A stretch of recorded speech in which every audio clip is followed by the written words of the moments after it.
On today's episode of The Front Row, we are downtown in the Lubbock Cultural District at the Louise Hopkins Center for the Arts, one of my very favorite places to be, and visiting with two of my favorite people to tell us all about what's going on down here in the Cultural District, and that is Lindsey Maestri, who is the Executive Director here at LUCA, and Taylor Ernst, who is the Curator here at the Louise Hopkins Center for the Arts. Welcome to you both. Thanks for being on the show today. Thanks for having us. Well, this really is a center for the arts. I mean, Yes. the name is exactly right. And we have so much to unpack on the show today. Lindsey, let me just get with you at the moment. I know that y'all have a packed fall. What are some of the things that we can look forward to here at LUCA? Well, we kind of call fall festival season here at LUCA because we have our very beloved Flatland Film Festival coming up for the 23rd year.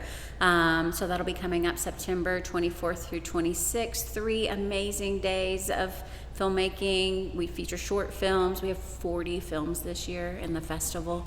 So tons to see. Lots of regional films this year, which is great to see that kind of coming back in. We saw sort of a lull post-COVID of those regional films that really stepping back up and seeing films from right here and across the state and New Mexico and Oklahoma, and so it's great. And then also a little later in October, our next kind of big festival that we have is the Hub City Renaissance Fair. And so that'll be on October 24th, a full day of, a whole Ren fair right here in Lubbock, and it's all centered right around the arts. So we work closely with the Vernacular Music Center, a number of different dance groups, all different theater groups, and really put on a great day of festivities. Right. That's a lot. Yes. Just right there. My goodness gracious. Well, let's unpack the film festival for just a moment. Taylor, help me out with this. This is one of my favorite things. It's such a deal. Tell us in more detail about, you have the short films, but there's other things going on as well, right? So, tons of things going on for those 3 days. You'll get a chance to meet the filmmakers. Some of them are coming in. We'll have a Q&A with some of them where we can discuss their films more in depth. Last year we had incredible Q&As with directors and some of the people that were stars of some of the documentaries. And so it's just a real chance to get to hear straight from the horse's mouth what the film is about, what they were trying to get across to the audience. And so it's just really cool. You can buy different levels of passes. You can buy a 1-day pass and you can buy a 3-day pass that gains you all the access. We have some other stuff planned, a couple of meetups maybe, and then of course we'll have opening night festivities and closing night festivities that if you bought either a single pass for that day or the 3-day pass, that you'll be included in all those as well. Oh, great. And this has all been vetted, right? It's ready to go. Is that the case? Yes, it's all ready to go. We've selected the movies. We've let everyone know. And so we, just final details. We're really excited about this year. It's the 23rd year. So 23rd year. Wow. So, which is just incredible that, and then later this month, Luca's turning 29 and Oh my God. So, we can rent a car by ourselves now. We can buy a mortgage by ourselves. Just kidding. But really, we're really excited about the upcoming film festival in September. It's just 3 days of real community. And you see people that don't normally come to other programming specifically come to Flatland Film Festival just because you have the opportunity to see submissions from all over the world. And I think regionally is going to be very interesting this year as well. And you were saying just a moment ago, it's kind of a bounce back from COVID. It really is. You have a lot of films, right? Yes. A lot. 40 is a lot that we're going to squeeze into 3 days. But we give you breaks. It's not just you're not in the theater for 9 hours. But you get a break and then, you get to meet other people that are also interested in the same type of movies and features that you are as well. Yeah. Kind of a community. That's great. Exactly. All right, so that's the first thing that's coming up. Then, as Lindsey mentioned, you have the Ren Fair coming up.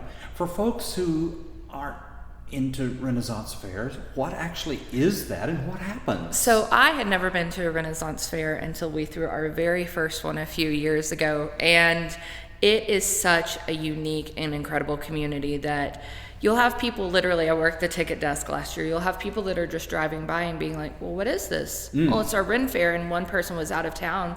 They came from out of town last year and hadn't planned to stop, but stopped and bought a ticket and looked at our vendors, looked at some performances that we were having. So it was really quite incredible that the reach that this community does have. Yeah, Yeah. great.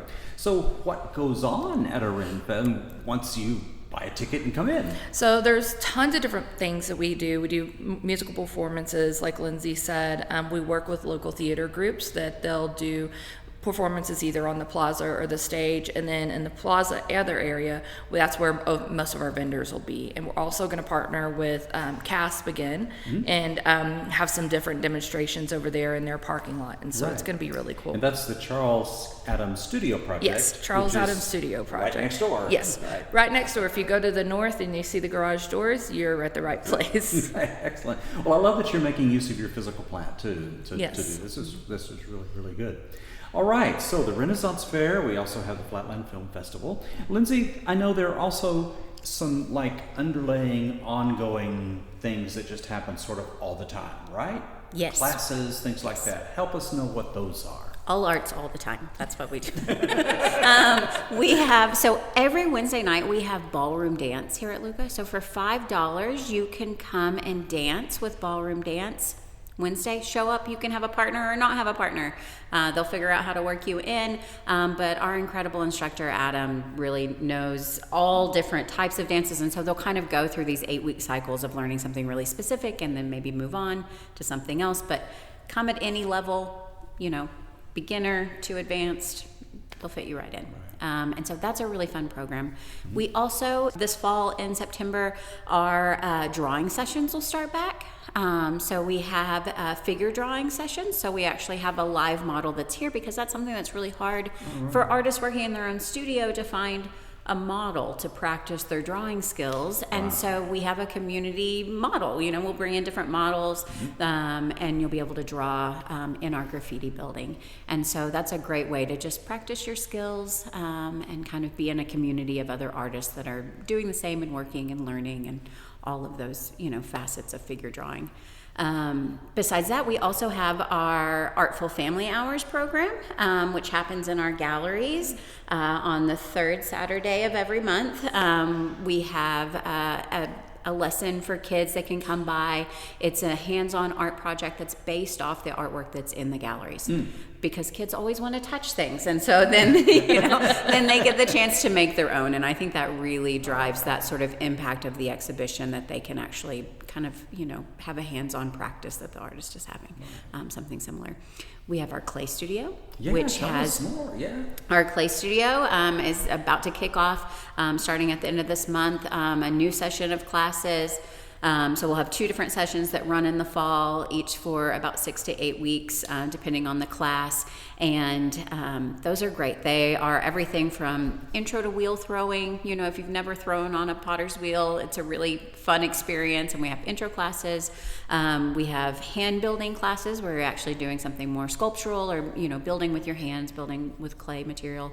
And then we have some teen classes. They have all different little, sort of classes on something very specific. Say you're really into making bowls or mugs or decorating or, whatever it might be. There's a whole list of classes throughout the fall at the Clay Studio. Wonderful. Great. Taylor, when I came in a while ago, I was kind of looking through the galleries, and you have some wonderful art. Tell us what we're actually seeing in terms of exhibits at the moment. Yeah, of course. We have really 4 strong artists right now. The gallery that we're in, we normally do this in our studio gallery, but today we're in our John F. Lott gallery, and we have Jasmine Best, who creates these power objects by weaving her own broom sculptures. And so if you get a chance to come see these aren't going to be your traditional brooms, and she goes in a little bit of the lore about a broom and in different history writings how she pulls that knowledge and creates these objects. And so it's really incredible in here. In the hallway we have Raul Rene Gonzalez, and he is a artist living in San Antonio and talks about the different types of labor. And so when you're walking through the gallery, you'll see some construction work, people selling things, different vendors, and then you'll see it's warped into this different type of labor of caring for your family. And so it's a really unique perspective of his what he sees every day and what he goes through as a stay-at-home parent. In the main gallery, we have Christy Whitmer, and she is most incredible ceramicist. She uses these different forms that she cuts and kind of blends together to create these almost humanoid, transformed figures that she uses these really bright colors. It was actually inspired by a previous artist that we had, Lee Merrill, in the gallery 2 years ago. And so the kind of color play off that, and they actually have a gallery together in Dallas later this year. And then in the studio gallery, we have Frances Lightbound, who is originally from the United Kingdom, but currently lives in Chicago and works there. And she did these really site-specific rubbings from the floor, which are just incredible. And I don't want to give any more detail away than that because it's going to spoil it. But it took her a while to get these rubbings down and transferred onto the walls. And so I encourage people to come out and see what's in the galleries. It's Tuesday through Saturday, 11 to 5, absolutely free every single day. Wonderful. Well, I have to agree. What you've got up is brilliant. Thank you so much. I loved it. And I know other people will as well. So I really want to encourage people to come out and see. My goodness, that is so much that we've talked about. Lindsey, for people who want to try to sort all this out, probably looking at maybe the website to get more information, tell us more about how people can get more information. Yes, so the very best way is go to luca.org, LHUCA.org. That is where all of the info is. You can go to our events calendar. Everything is listed on there.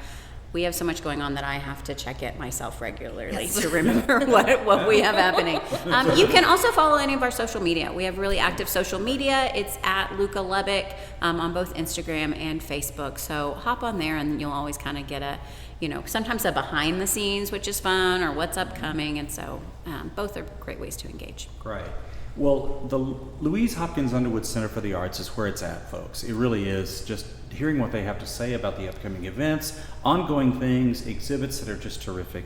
It's so good. Lindsey and Taylor, thank you so much for being our guests on the show today. Thank you for having us. Thank you.